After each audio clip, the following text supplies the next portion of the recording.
आइए महादेव। पधारिए माँ, भीतर चलकर जलपान कर लीजिए, यात्रा की थकान मिट जाएगी। मैं तो बस मिलने आई थी और ये देखने आई थी कि सारी तैयारियां कैसी चल रही हैं। पर गरुड़, तुमने तो सब कुछ इतने अच्छे से संभाल लिया कि मेरी तो कोई आवश्यकता ही नहीं। मैं बस चलती हूँ। सखी लक्ष्मी भी मेरी प्रतीक्षा कर रही होंगी। देवी पार्वती, आपसे ही इस बारात की शोभा होगी।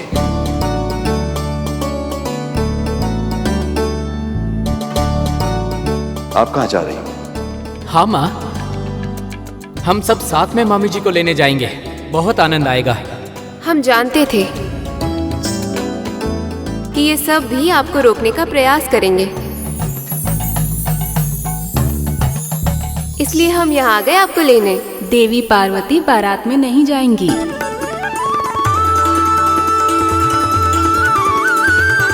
बल्कि उसका स्वागत करेंगी। यही तो है हमारी शक्ति। प्रभु, वर को इन झगड़ों में नहीं पड़ना चाहिए। परंतु भैया, जब प्रभु विष्णु और माता लक्ष्मी एक होने जा रहे हैं, तो फिर हम सब पक्ष विपक्ष में क्यों बट रहे हैं? हम सब एक साथ रहेंगे तो कितना आनंद आएगा ना? लगता है इससे पहले आपने कोई विवाह होते हुए नहीं देखा गरुड़। हाँ माँ, देखा तो नहीं है। विवाह के मध्य वर और वधू के पक्ष की नोकझोंक ही तो रस लाते हैं। इस खींचतान के बिना विवाह विवाह नहीं लगता।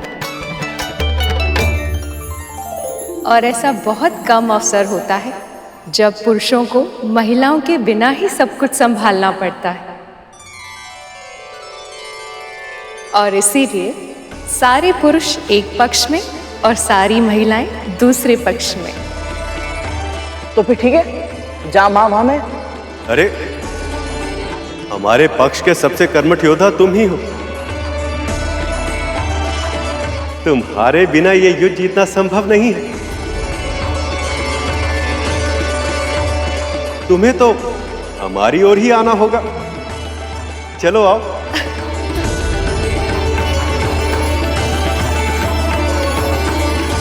माता पिता के झगड़े में हानि तो संतान की ही होती है। मुझे परमपिता के साथ रहने का सौभाग्य मिलेगा, पर ना तो मैं माता लक्ष्मी से मिल पाऊंगा और ना ही अपनी माँ से। वैसे अब तक तो माँ को निमंत्रण मिल ही गया होगा ना?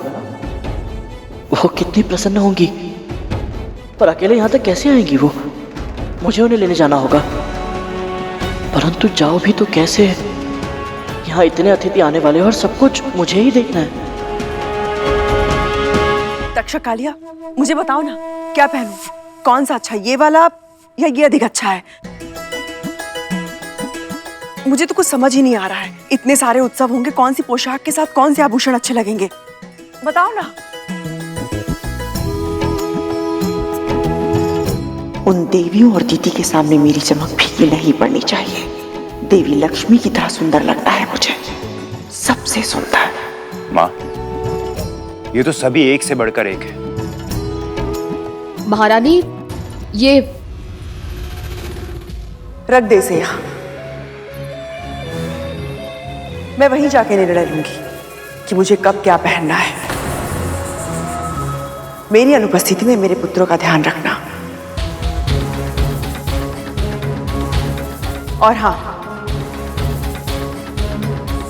इस महल को भी, इस महल की कुंजी, मेरे महल का भी ध्यान रखना।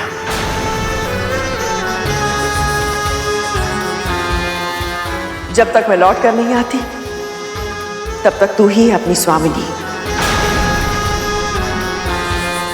अब तो तू प्रसन्न है ना?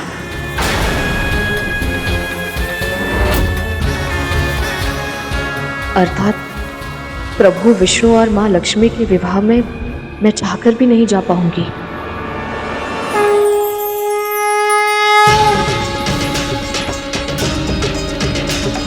अभी विवाह की रीतियां आरंभ भी नहीं हुई।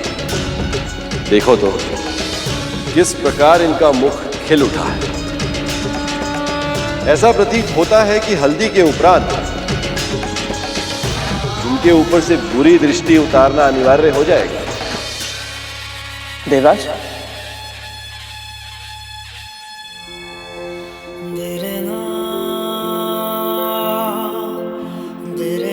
सत्य गरुड़, बहुत श्रम कर रहे हो तुम।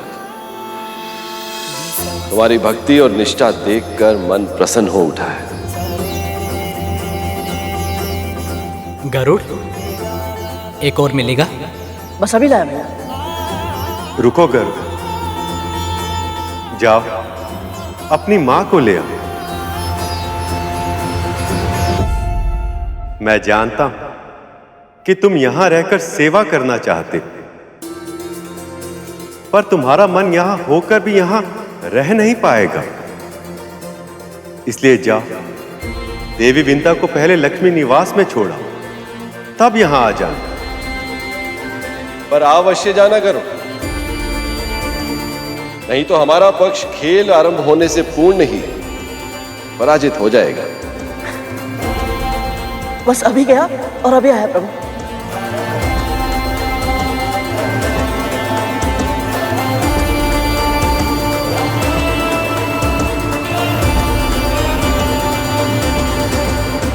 गरुड़ इतना प्रसन्न होकर जा तो रहा है अपनी मां को लेने, किंतु क्या विंता तैयार है अपनी दास्तां से लड़कर इस विवाह में सम्मिलित होने के लिए, या गुरु दत्तात्रेय का दिया आशीर्वाद भी हार जाएगा कद्रू की क्रूरता के सामने?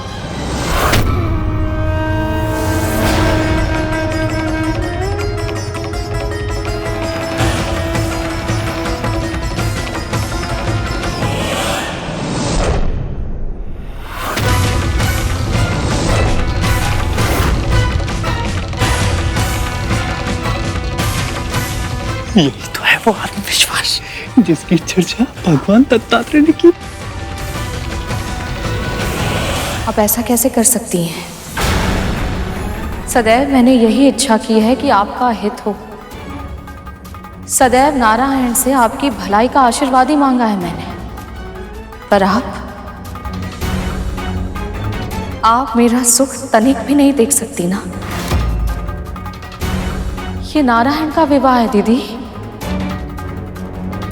मेरे प्रभु श्री विष्णु का विवाह, और निमंत्रण भेजकर भगवान ने स्वयं अपने भक्त को पुकारा है। आज तो आप चाहकर भी मुझे नहीं रोक सकती।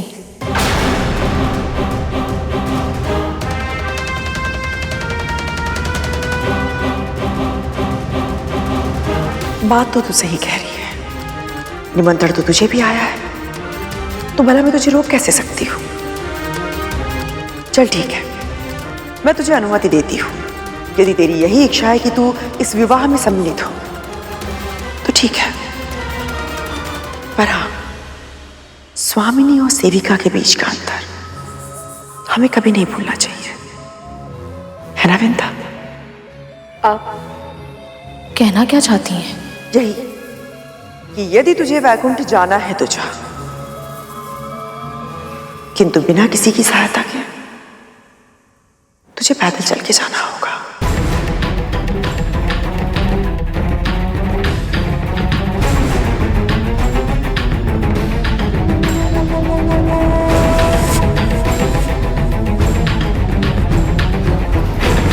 देखा भैया, क्या चाल चली है माँ ने? ना कहा भी नहीं और कह भी दिया। महारानी,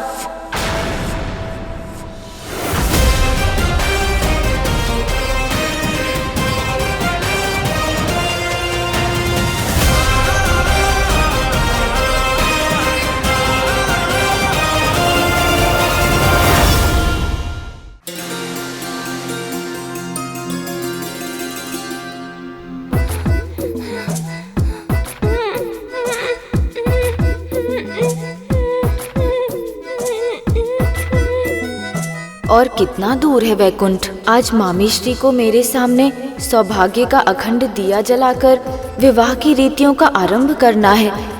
यदि मैं ही समय पर नहीं पहुंचा तो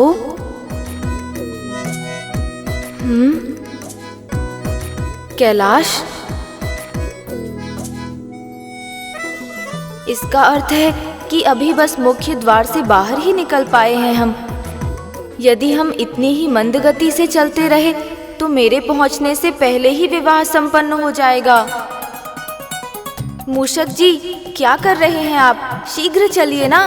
जी प्रभु, यदि मैं थोड़ी देर और ऐसे ही चलता रहा तो प्रभु वैकुंठ पहुँचे या ना पहुँचे, मेरे प्राण पखेरु उड़कर वैकुंठ अवश्य पहुँच जाएंगे। अरे मूषक, कुछ तो युक्ति लगा। आपका अनुमान भी आप क्या कह रही हैं? शांत हो जाओ पुत्र, क्या कर रहा है? कैसे शांत हो जाऊं माँ? इतनी अन्याय की बात सुनकर कैसे शांत हो सकता हूं मैं?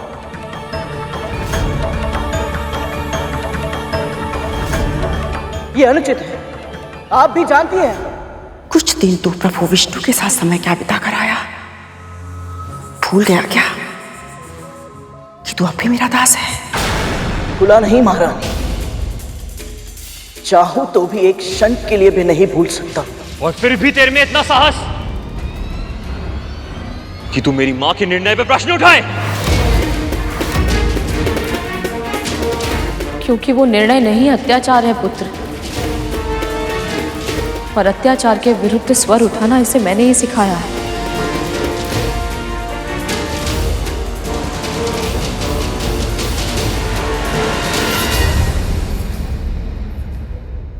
दास तो दास, अब तो दासी मां के भी सुर बदलने लगे। देखा मां, जब से दत्तात्रेय आए तब से इनमें कितना परिवर्तन आ गया। यदि सत्य को बिना किसी हिचक के निडर होकर कह देना सुर बदलना है तो हाँ, सुर बदल गए हैं मेरे।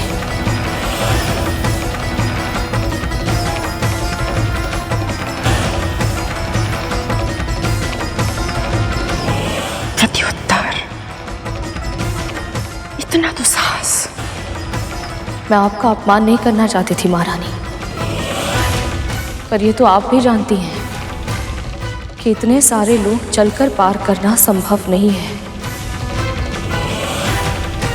ऐसी अनुमति देने से अच्छा होता कि आप मुझे जाने से ही मना कर देती।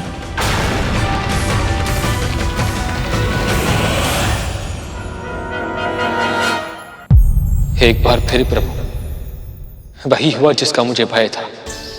मेरी मां ने अपनी संकुचित सोच से विंता मां का अधिकार छीन लिया।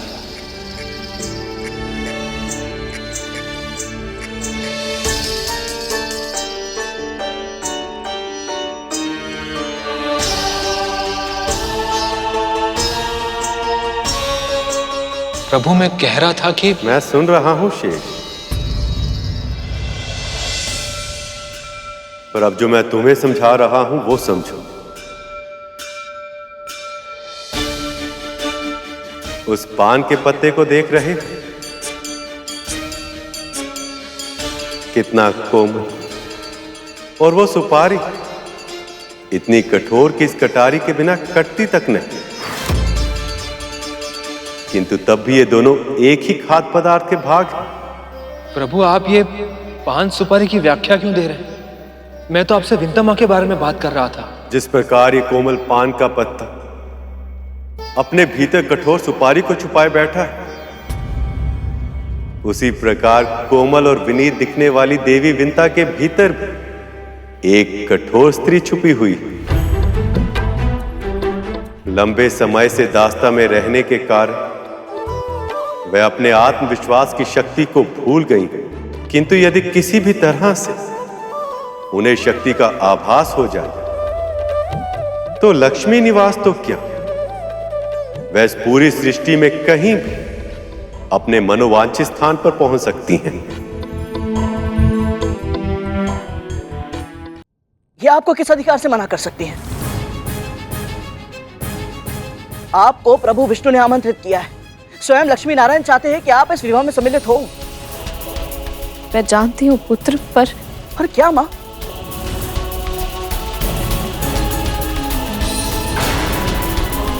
मैं देखता हूं कौन रोकता है मुझे। मैं रोकूंगी तुझे।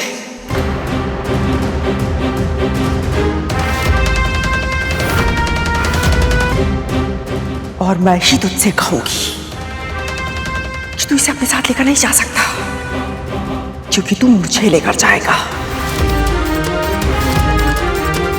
मत भूल करो कि आज भी तू मेरा दास है और धर्म के अनुसार तेरे किसी व्यक्तिगत कार्य से अधिक महत्वपूर्ण है मेरी सेवा। इसीलिए विवाह स्थल पर तू मुझे लेकर जाएगा, मां की इस दासी को। महारानी, ये केवल आपकी दासी नहीं, मेरी मां भी है। तू मुझे क्रूर, अत्याचारी, अन्यायी कुछ भी कहकर पुकार, मुझे कोई अंतर नहीं पड़ता है बिंदा। और वैसे भी जीवन ने मेरे साथ कभी कोई न्याय नहीं किया है। तुझे लगता होगा मैं बार बार एक ही आरोप लगाती हूं, पर क्या करूं, सत्य यही इसलिए कहना पड़ता है। सभी दिव्य शक्तियों ने सदैव मेरे साथ पक्षपात किया है और तेरा साथ दिया है। क्यों विंता, क्यों?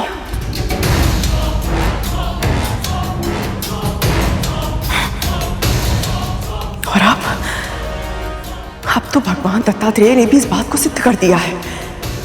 आशीर्वाद देना तो दूर, उन्होंने मुझे दर्शन तक नहीं दिए। ऐसा क्या है तुझमें जो मुझ में नहीं है? बताना।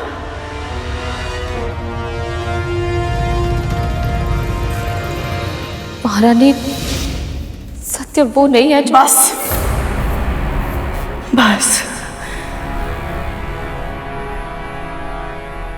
जब से तेरे इस पुत्र ने जन्म लिया है, तब से केवल तुझे ही महत्व मिला है। किसी और की बात क्या करूं विंता? हमारे स्वामी महर्षि कश्यप वो तेरे लिए दौड़े चले आए मां कामधेनु को लेकर, ताकि भगवान दत्तात्रेय की सेवा में तुझसे कहीं कोई कमी ना रह जाए।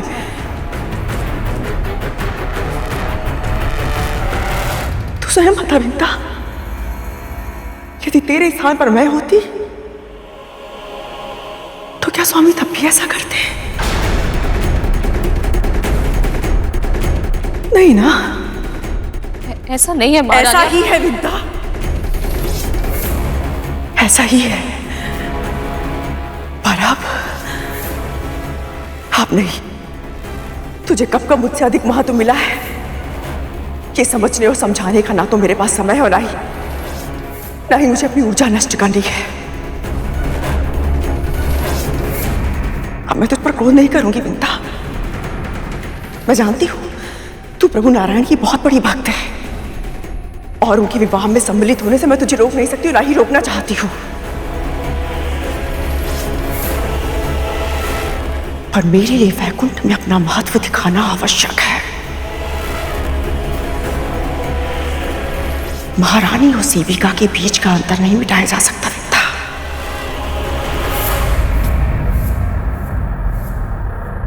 तू स्वयं मुझे बता, इस गरुड़ को अपने साथ किसे लेकर जाना चाहिए, तुझे या मुझे?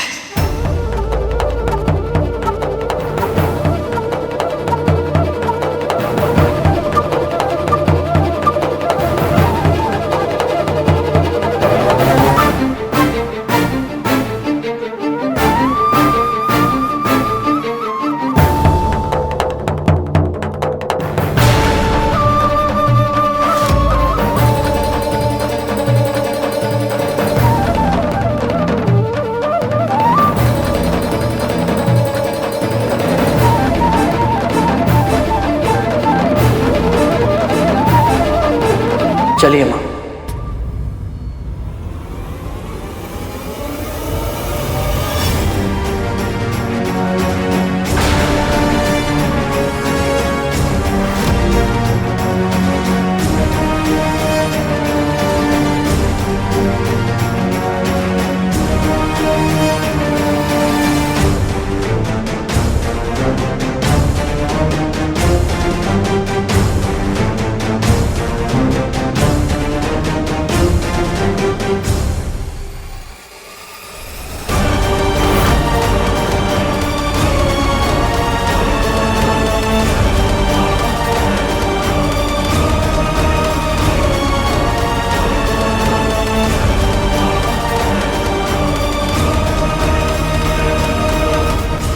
भक्तों की पीड़ा स्वयं की पीड़ा से अधिक असहनीय होती है। और यहाँ तो मेरे दो भक्त दुखी हैं, किंतु अब और नहीं। समय आ गया कि अंत हो सभी अत्याचार का।